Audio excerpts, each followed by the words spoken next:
Okay, this is a little unboxing of the Miobio.net Kefir milk curd and whey separator. Also Kefir fermenter. You can make Kefir milk in here just as well as easily separate the whey and curds. Came with 20 grams of grains, which you see here are very healthy. It arrived in 2 days.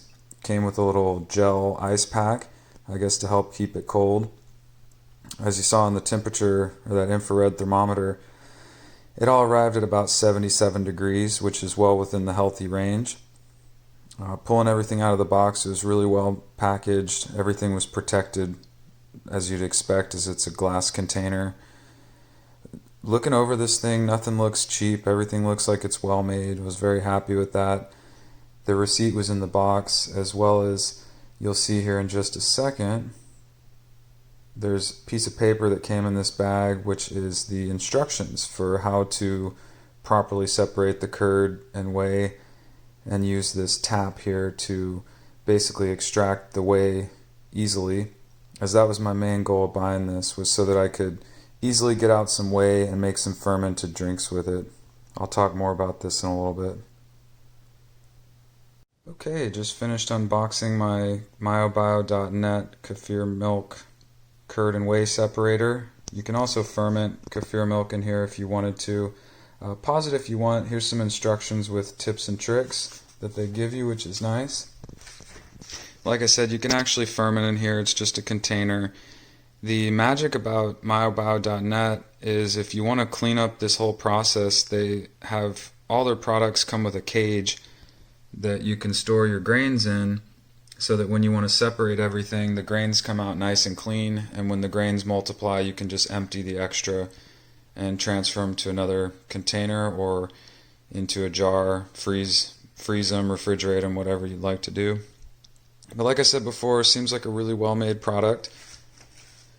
On top, they have a perforated lid to let out that CO2 as well as allow it to breathe. I'm not an expert in this. This is my first time to make kefir milk, but from what I read, depending on what you're trying to accomplish, you either need to allow the CO2 to exit, and I believe also the kefir grains need to breathe a little bit.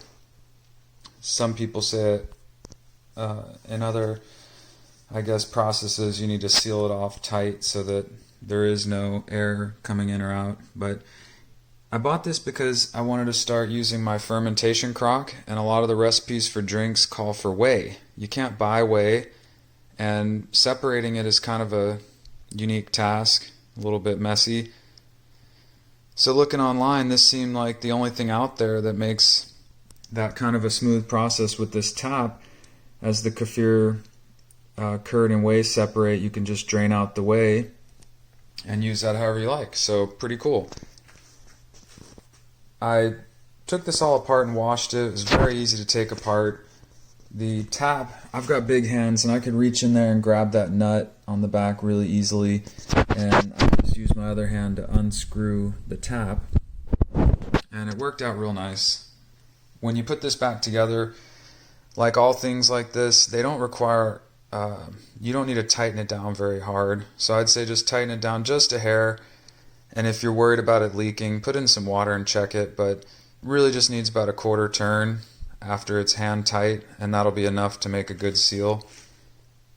Anyhow, the magic in here is what's attached to this straw. This round disc and cage is what's unique to Miobio.net. It's definitely not necessary. You can do this in a mason jar, but this makes it a lot kind of cleaner and easier to get the job done. This container here, they say to fill it up about 3/4 full. Don't let it get more than 3/4 full of your grains. You can transfer them to whatever you like once they grow. But it's actually a lot larger than I thought. The 20 grams of grains that it came with, from what I can guess, about 1.5 tablespoons, which is really nice. A lot of companies, they measure things in tablespoon and teaspoon, but when you ship it, the kefir grains start to starve, and they'll actually start to eat themselves, and they kind of liquefy, and I guess release the kefirins or the liquid, the rest of the milk that's in them, whatever that might be. So If it started off as a tablespoon, it might be a lot less. A lot of people online from kefir grain companies that sell them, they complain that what they got was not quite a tablespoon, not quite a teaspoon, and I think that's because it liquefies a little bit in shipment. Well, the owner or founder of this company is actually a chemist, so I think that's why they're the only company that weighs the grains. Came with 20 grams of grains, and even if it liquefied, if you were to weigh that, as long as it didn't evaporate, well, you're still going to have 20 grams. And I thought that was kind of smart. But as you saw in the picture earlier, the grains arrived very healthy, looking really nice. I immediately transferred those into a mason jar back here, and it has been about 8 hours. I've agitated this a little bit, like maybe every hour or so, just as I come through the kitchen, and I am just wildly impressed with how well this is doing. These grains, I'd assume, were very healthy. Very quickly after I put them in the jar, I'd say about 10-20% of them started to float to the top. And I could be wrong, but it appears as though all of the grains, no, it looks like maybe there's some still at the bottom, but it's definitely starting to separate really fast. I put in about a cup of organic whole milk in here, and it's starting to do its job really quick. You could see a few seconds ago how there was already the curd and whey separation, and this is only after about 8 hours. I wanted to, I guess, grow some more grains before I used the curd and whey separator device, because I want to actually end up making some yogurt, kefir milk, and then use the whey for other products, I guess. But really fast acting, I was surprised. I put 1 cup with about a tablespoon and a half of the grains, and they're working like magic. There's no slow start here. If anybody's in the United States, this is a great company to get your grains from. They're healthy, they arrive fast, and you don't have to, I guess, rehydrate them or bring them back to life like the freeze-dried or the frozen stuff. So anyhow, looking forward to testing this out tomorrow. It's my first batch. And with a cup, I could have put a cup and a half, 2 cups, but I figured if they're going to be slow to restart, give it a cup just to help them get back in action a little quicker.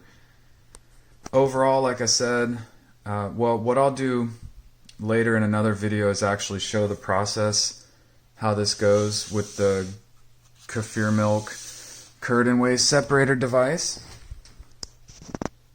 Seems like a solid product. Their grains are definitely rocking and rolling for me with no issues. Alright, I just wanted to add a little tail into the video here showing the temperature I've got my grains fermenting at. My research tells me 72 degrees is the ideal temperature, so if I can control that, I'm going to do my best. Stay tuned, look out for a link below. I'm going to make a video showing just how smoothly this curd and whey separator works. I appreciate your comments, and I'd love to see your questions. I'm a very research-driven person. I will source the experts, the real professionals out there to answer those questions. You know, kefir milk is a very easy thing to make. There's a lot of new channels with people claiming to be experts in the whole kefir world, and from what I can see, they're passing along a lot of bad information. You need to be careful who you trust. Don't just believe everything you hear. I have a philosophy in my life, and that's to know what you know and know why you know it. I think it's a powerful statement to live by. If you liked the video, please like and subscribe, and I'll see you on the next one. Thanks.